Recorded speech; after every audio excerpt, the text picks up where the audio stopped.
Okay, year 10, hello. I'm just recording this in science. Going to give you a little bit of a um, rundown over what we've been doing in lessons. Things haven't unfortunately moved on that fast with all of you lot missing. So, you haven't missed that much. So actually, maybe it's not unfortunate at all. What I'm going to talk to you about firstly is the idea of covalent bonding. I'm going to run through that very quickly again. I think you've seen some stuff on this. Then I'm going to look at some of these questions that you've done. All right, when you have a non-metal and another non-metal, what they do is they share their outer shell electrons. They share a pair of electrons. So a shared pair of electrons is what non-metals do when they bond in order to get a full outer shell. Now, I'm going through this really, really quickly, so you should have read a little bit about this, and you should be aware that there are a few diagrams that you need to know about for what we call dot cross diagrams. So you need to know how two hydrogens will bond together to get a full outer shell. So if you realise that a hydrogen has got one electron in its outer shell, this hydrogen is not happy. So hydrogen, if there was another hydrogen next to it with one electron in its outer shell, it wouldn't work using the ionic bonding approach. It would be no good if this hydrogen gave an electron to its neighbour, because this hydrogen on the right would be happy with a full outer shell and this hydrogen would not. So instead what they do is they overlap their outer shells, and in that overlapped region the dot and the cross will go and form this shared pair of electrons. The hydrogen now on the right feels like it has two electrons in its outer shell, and the hydrogen on the left feels like it has two electrons in its outer shell. So they are both stable, like a noble gas. This is a dot cross diagram for hydrogen. Cl2. Chlorine is in a similar situation, but it has 7 electrons in its outer shell. This chlorine is not happy. Yes, it would love to gain an extra electron, maybe from a sodium using ionic bonding, but if there was no sodiums about, if there was just other chlorines about, here is another chlorine atom. This chlorine and this chlorine, instead of an electron being given across, which would make this atom on the right happy, but this atom on the left sad, what the two non-metals do, these two non-metals, they both want to gain an electron, but they can't both have that electron, so what they do is they share. So the analogy here is, if both of my children want something, I just said both of my children, I've actually got 3. If all 3 of my children want something, they can't all have it, so they will have to share it. So what we've got here are two non-metals. Non-metals like to gain electrons, but when you've only got non-metals, they can't all gain electrons, so they're going to have to share. And what you'll notice here with this diagram is you put a dot and a cross in the overlapped region. That is the shared pair of electrons. And then around the outside with chlorine, you have to finish off 8 electrons. So there's 2 there, 1, 2 in the shared. So then you go around going 3, 4, 5, 6, 7, 8. 3, 4, 5, 6, 7, 8.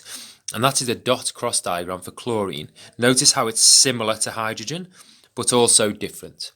Hydrogen is happy with 2 electrons in its outer shell because it's the smallest shell that only holds 2. Chlorine, you need to finish this off by finishing off the outer shell. This is therefore worth 2 marks. 1 for the shared pair of electrons and 1 for all of the outer shell electrons finished. The other one that you need to know is HCl. So a combination of the two. You have a hydrogen with 1 electron in its outer shell, and you have a chlorine which is in group 7 with 1, 2, 3, 4, 5, 6, 7.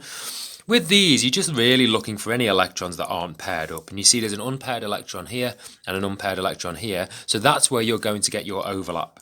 The diagram therefore looks like this. So if you see this diagram in the exam, you would go dot and cross in that bit, then you go dot, dot, dot, dot, dot, dot to finish it off. 1 mark for the dot and cross in the overlap, 1 mark for finishing off the chlorine. If you put electrons in the hydrogen, you've just lost a mark.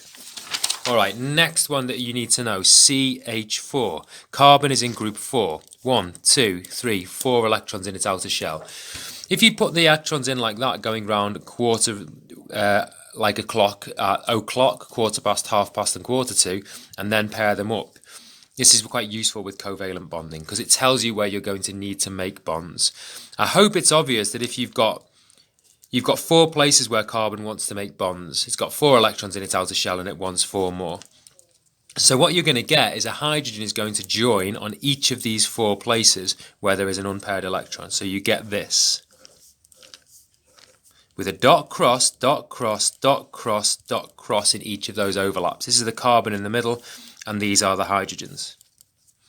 All right.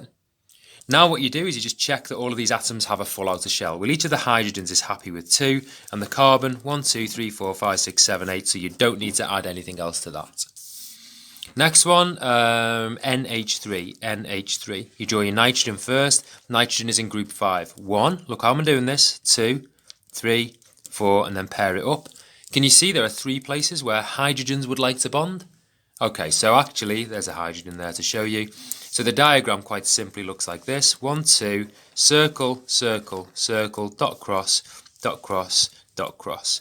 H, H, H. Count them all up. The nitrogen in the middle has got 1, 2, 3, 4, 5, 6, 7, 8. The hydrogens are all happy. All done. You missed that 2 electrons off the top. You've lost yourself a mark. Next one. NH3, CH4. Which ones have I done? Dun, dun, dun, dun, dun, dun, dun, dun, dun, dun. Come on, Norton. Oh yeah, H2O. H2O, water. Now this is obviously a very important chemical in life. It's an important one for your GCSE as well.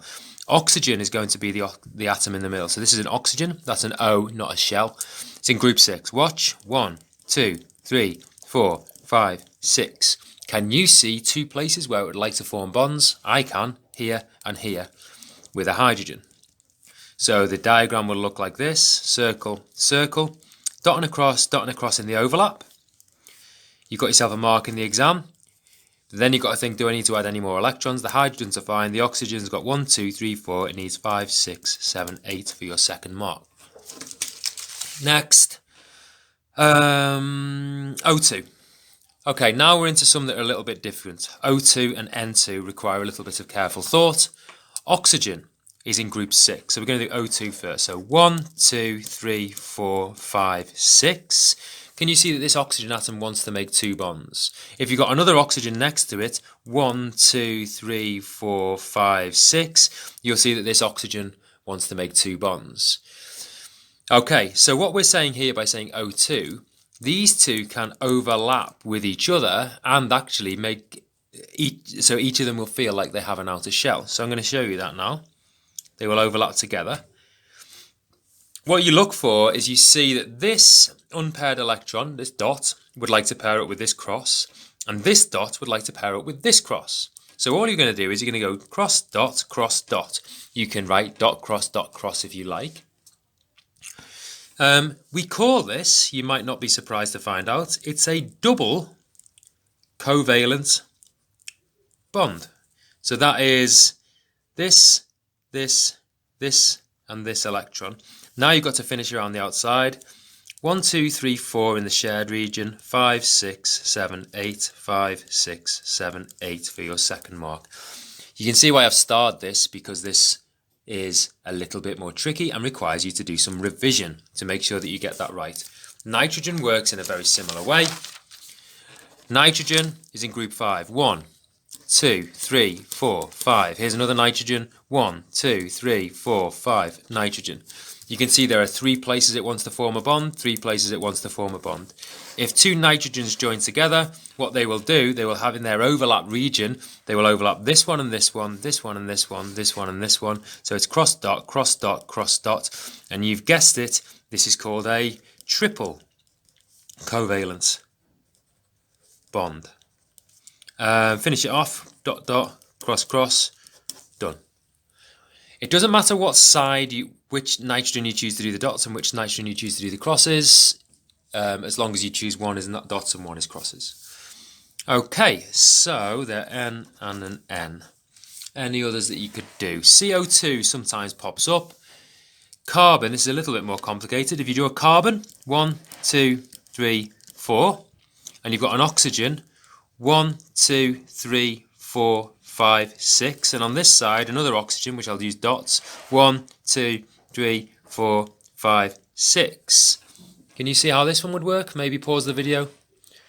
Whoa, phone's gone. Dropped my phone. That made it more exciting, didn't it?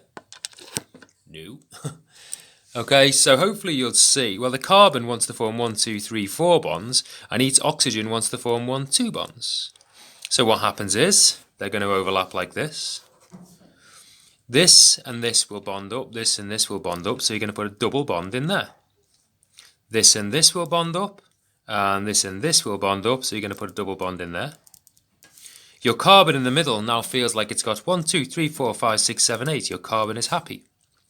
This oxygen, 1, 2, 3, 4, need to put this one, this one, this one, this one, 5, 6, 7, 8, 5, 6, 7, 8, and you've just drawn carbon dioxide, which will be the hardest one that you'll see ever. Right, so next, back to the front then. There is another way to represent covalent bonds. If it doesn't ask for a dot cross diagram, it might ask for a stick diagram. Okay, everywhere that you see a dot and a cross, that is a single covalent bond. So what we can also write is we can say hydrogen is bonded to another hydrogen with a single covalent bond, and we use this single line for a covalent bond. It's a stick diagram. So basically we're saying every time you see a dot and a cross, you can think of it as being a stick. So with chlorine, you can see there's a chlorine here and a chlorine here, and there's a single bond between them. So the stick diagram is ClCl. Here you can see hydrogen and chlorine, hydrogen and chlorine with a single bond between them can be drawn like that. Next page. Going fast, aren't I?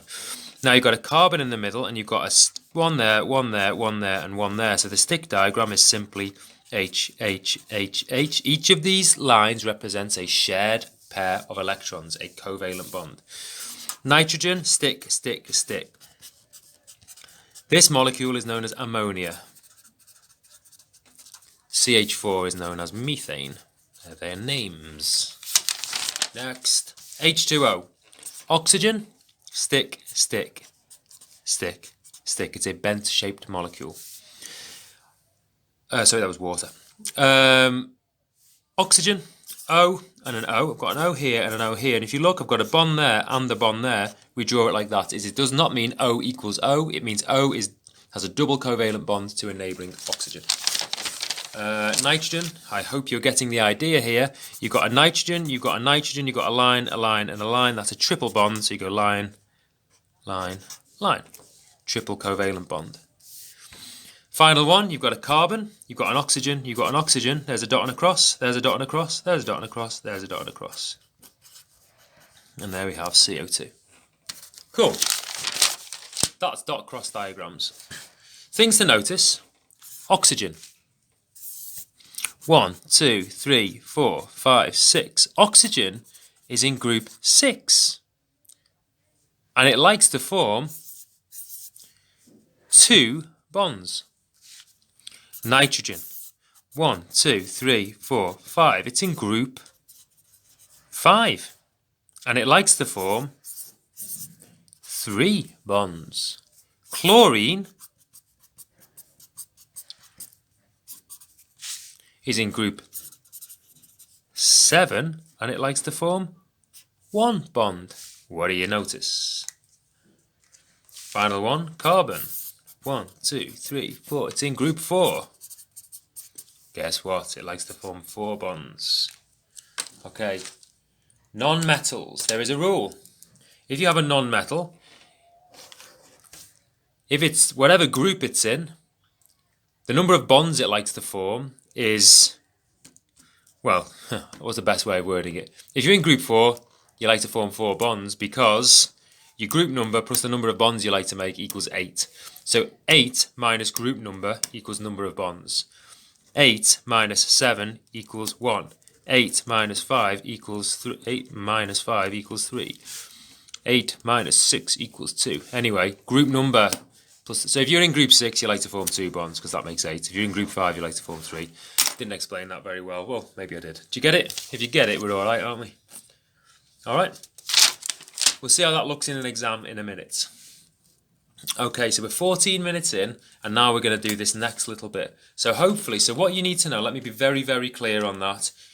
You must be able to draw all of those dot cross diagrams. must, all. Yeah, you got it? So if you come in and go, I can't, bad. Okay, if you come in and go, I can, good. Got it? Excellent. Right. Properties of, now these types of dot cross diagrams, these covalently bonded simple molecules. Okay, they're known as simple molecules with covalent bonds. In other words, everything that we've been doing so far, this sort of thing. Okay, so this is very similar. If we just think where we've done properties before, we did properties of ionic substances by saying that ionic substances form lattices, plus, minus, plus, minus, minus, plus, minus, plus, and we said that these lattices have got many strong electrostatic attractions between oppositely charged ions in the lattice, and we said therefore if you want to melt it, you've got a high melting point because you need lots of energy to break the many strong electrostatic attractions between the oppositely charged ions in the lattice, and we said that they conduct electricity, but we put a star next to it because they only conduct electricity if these ions can move. So in other words, they conduct only if they are aqueous, dissolved in water, or liquid. All right, that was a very, very quick bit of revision on ionic bonding. So we have basically this little thing there which helps us to explain how ionic properties work. Now we're going to do the same sort of thing with covalent bonds, covalent properties. I'm going to give you an acronym. I'm going to tell you what that means about its melting and boiling point, and I'm going to tell you if it conducts electricity.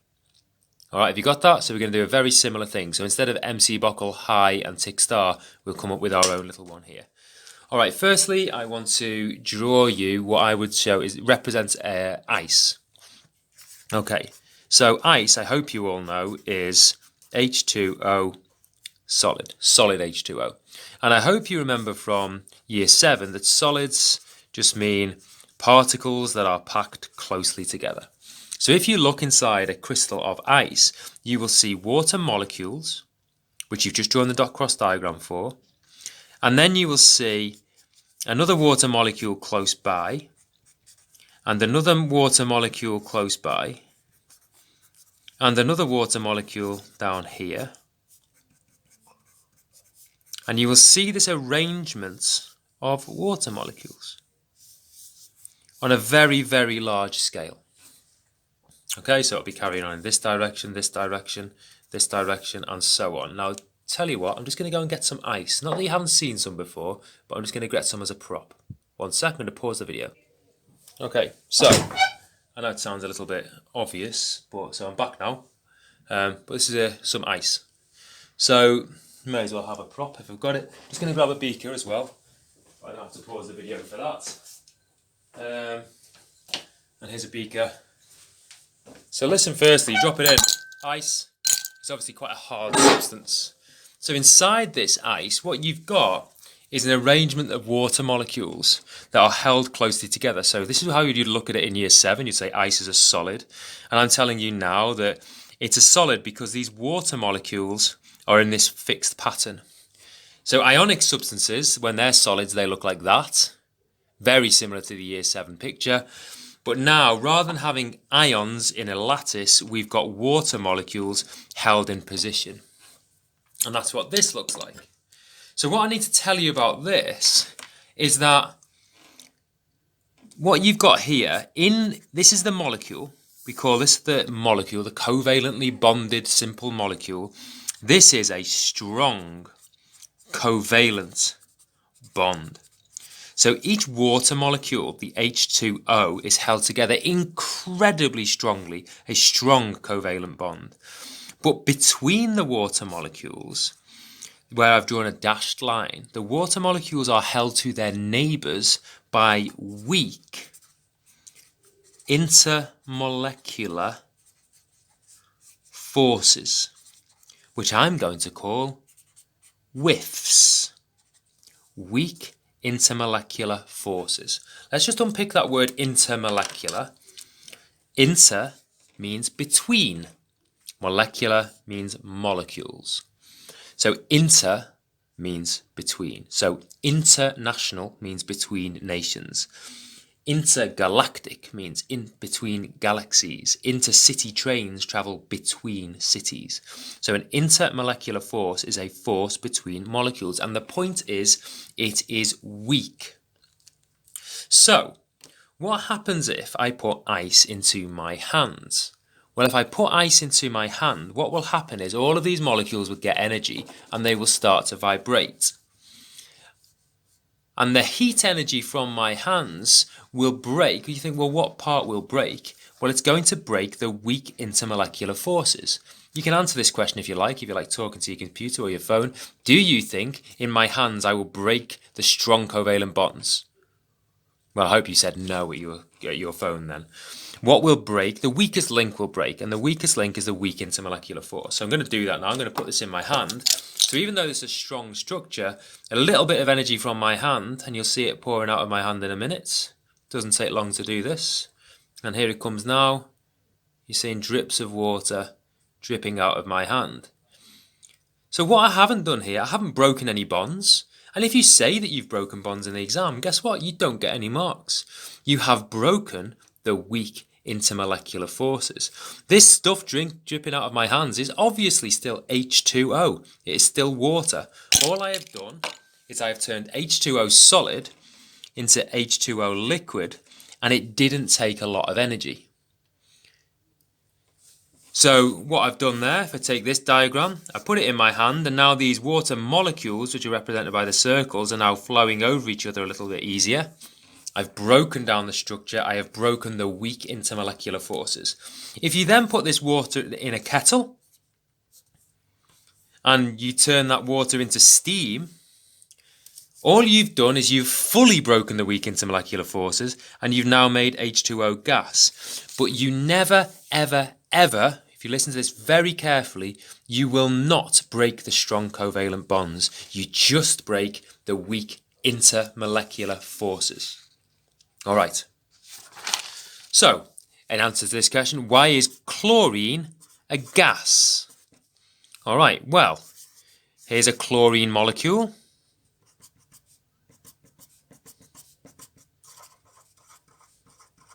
Chlorine is one of these covalent molecules because it's non-metals. It is a gas. Now, if somebody asks you why is something a gas, that means that it can't be a liquid because it's already boiled. That means it's got a very low boiling point. So in other words, why does it have a very low boiling point? If somebody asks why is it a gas, they're saying, well, why is it not a solid? Why is it not a liquid? Chlorine is a gas because it has very weak intermolecular forces. Weak forces between the molecules. And then they follow that up by saying it has weak intermolecular forces which don't require a lot of energy to break. So at room temperature, it's going to be a gas because these weak intermolecular forces won't even form. So the sort of questions you see about this, if anybody asks why has something got a low melting point, why is something a gas, why is something a liquid, it will be because it's got weak intermolecular forces. Okay? So last time we did this. We did ionic substances have got they're not meant to be overlapped.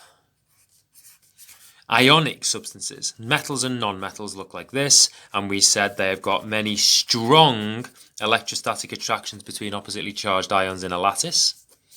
And because of these strong attractions between the ions, it's got a high melting point, which needs a lot of energy to break. Now I'm talking about covalent molecules, which look a bit more like this diagram, where each of these oblongs I'm drawing represents a molecule. What we're dealing with here is weak intermolecular forces, which don't require a lot of energy to break, so you get a low boiling point, high boiling point for ionic. You all right with that? It's literally as simple as that. If the examiner says why has something got a low boiling point, it's low because it's weakly held together. It'll be weak intermolecular forces. High boiling point means strong electrostatic attractions. Alright, the final thing then, do covalent substances conduct electricity? Well, we know that ionic substances do if you melt them or dissolve them. Covalent substances quite simply do not. And they do not because they have no charged particles which are free to move. So no charged particles mean there's no ions like they do in ionic, but you have to say there are no charged particles which are free to move, because they do have electrons, but the electrons are trapped in shells. So we're saying they have no charged particles which are free to move, and that's what I would like you to learn. So covalent substances do not conduct electricity. Which leads me to this question then. Why does water from a tap conduct electricity? Sorry about the scrappy writing, but I'm trying to be quick. Why does water from a tap contain electricity? Well, what you need to know is H2O is a covalent substance and doesn't conduct electricity. Confused face. Is that the confused face? I don't know. But I know, because I've been taught how to be safe, water, you don't mix water from a tap with electricity. And the key is because water from a tap has ions dissolved in it. And we've just seen over here that if you have an ionic substance dissolved in water, it will conduct electricity. So, pure water does not conduct electricity, but water from a tap is not pure, it contains ions. That's quite neat, isn't it? I hope you understand what I meant by that. If you didn't, rewind it and have another go. Okay. Next, I am going to be going through the questions that you've had for your homework, but the phone is ringing in here, and I'm going to have to answer it, so I'll stop there. Okay, right, so what we're going to do now is we're going to very, very quickly go through these questions, structure and bonding questions. I'm not dealing with ionic stuff, but look at this. I will just say it. Solid sodium chloride does not conduct electricity, but when it's molten. So that's to do with ionic, and that's to do with tick star. Here we go. Hydrogen chloride, HCl, can be made by the reaction of H2 with Cl2. Draw a similar diagram to represent a molecule of hydrogen chloride. Hydrogen chloride. You put a dot cross in the middle. 1, 2, 3, 4, 5, 6. Because I know that chlorine is in group 7. Hydrogen is just needs 2 electrons in its outer shell. 1 mark. If you miss these off the outside, guess what? You get 0. You don't get any credit for remembering that circles join together. Here's a nice little question down here. Maybe we're not quite ready for these sort of comparisons yet. Why does magnesium chloride have a much higher melting point than hydrogen chloride? Alright, magnesium chloride is MgCl2, and the point is that is ionic, or has ionic bonding, whereas HCl has covalent bonding. So MgCl2 has many strong electrostatic attractions between oppositely charged ions in a lattice, whereas HCl has weak intermolecular forces. The weak intermolecular forces take much less energy to break. Cool, next. You see how I'm not overthinking it, I just know whiff and empty bottle. A problem with lead compounds is that they slowly react with hydrogen sulfide in the air. Hydrogen sulfide is H2S. H2S, by the way, is very similar to H2O because S and oxygen are in the same group, 6 outer shell electrons. Complete the diagram below. So if you see something like this, firstly do that. Dot cross in each of them. You've got yourself a mark. Oh no, you haven't. It's only a 1 marker. The hydrogens are happy. Sulfur, 1, 2, 3, 4, 5, 6, 7, 8. There's your mark. If you forget to finish it off, you are stuffed. Hydrogen sulfide has a low boiling point. Explain why. Weak intermolecular forces take little energy to break. See that? Didn't even have to think. This is why you've got to listen to the way I teach it, because it makes chemistry very easy. I promise you. Right, complete the dot cross diagram for this. You go dot cross, dot cross, dot cross, dot cross, dot cross, dot cross. You don't have to say dot cross every time you write a dot cross. 1 mark for that. Now you, dot cross. Now you've got to check. 1, 2, 3, 4, 5, 6, 7, 8. I'm happy with that carbon. I'm happy with those hydrogens. 1, 2, 3, 4, 5, 6, 7, 8. That carbon's happy. Oxygen. 1, 2, 3, 4. Okay, 5, 6, 7, 8. There's the sneaky extra mark. Hydrogen's happy. Copper. We haven't done copper yet. That's just metallic bonding.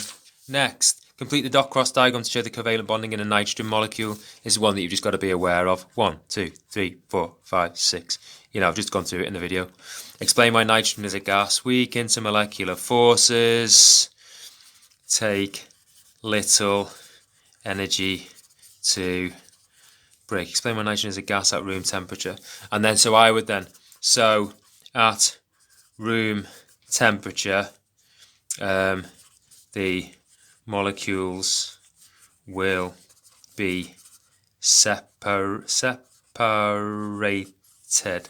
In other words, a gas. Okay. Weak intermolecular forces. What's this one? Which diagram shows a gas? Hey, which diagram shows the structure of diamond? We do that next. Which metallic structure? Polymer. Don't know them yet. Right. Complete the dot cross diagram. Yay. What's the reason for chlorine's low boiling point? Well, I know that it's WIFs. So which of these? Not strong covalent bonds, because that's what's inside the molecule. That's that. Strong forces between molecules? No. Weak covalent bonds? They're trying to trick you. No. Weak forces between molecules. Weak forces, there's your W and your F. Between molecules, intermolecular. Woofy. WIFs. Me little I need to hurry up tune. Ionic. We did that one in class. Why does manganese oxide conduct electricity as a liquid? You've been told it's ionic. Why does it conduct as a liquid? Because the ions can move. Atoms move? No. Electrons move? No. Ions move? Yes. Chlorine is more reactive than iodine. Name the products formed when chlorine reacts with potassium iodide. You don't know that. Why is chlorine more reactive? We don't know that. Chlorine reacts with hydrogen to form hydrogen chloride. Explain why hydrogen chloride is a gas. All right. So if it's a gas, that means it's already boiled. That means we are dealing with something with a low boiling point. That means we are dealing with weak intermolecular forces. So hydrogen chloride, you would say, has covalent bonding. Whether you have weak intermolecular forces, weak forces between the molecules, which require little energy to break. Some people like to say it has covalent bonding with strong covalent bonds between the atoms but weak intermolecular forces between the molecules. Either way, do you notice it's just I see gas, I think low, I think WIF. Okay. This is a brilliant question. Absolutely top drawer. I absolutely love it because it says explain why chlorine Cl2 is a gas at room temperature but sodium chloride is a solid at room temperature. Include a description of the bonding and structure and chlorine and sodium chloride. So covalent, it's got weak intermolecular forces. Sodium chloride has ionic bonding, so it has many strong electrostatic attractions between oppositely charged ions in a lattice. You'd have to say all of this out. This is all part of the description. Why is it a gas? So it takes more energy to break apart the sodium and the chloride ions than it does to break apart the chlorine molecules. All right, it's difficult to get the full 6 because you need the precise language, but can you see it's just a comparison of WIF against MC Bockel. Next page, describe the structure and bonding in sodium chloride. That's ionic, so you're going to be talking about many strong electrostatic attractions between oppositely charged ions in a lattice, which require a lot of energy to break. You have to say, because it's sodium chloride, you have to say that the ions are Na plus and Cl minus for that 4th mark. Next thing, the bonding in iodine is similar to the bonding in chlorine. Dot and a cross. Then you go iodine, it's group 7. 1, 2, 3, 4, 5, 6, 7, 8. 3, 4, 5, 6, 7, 8. You'll notice this is a 2 marker this time. 1 mark for that, 1 mark for those. Why does it have a low melting point? You've guessed it. WIFs. I'm teaching now.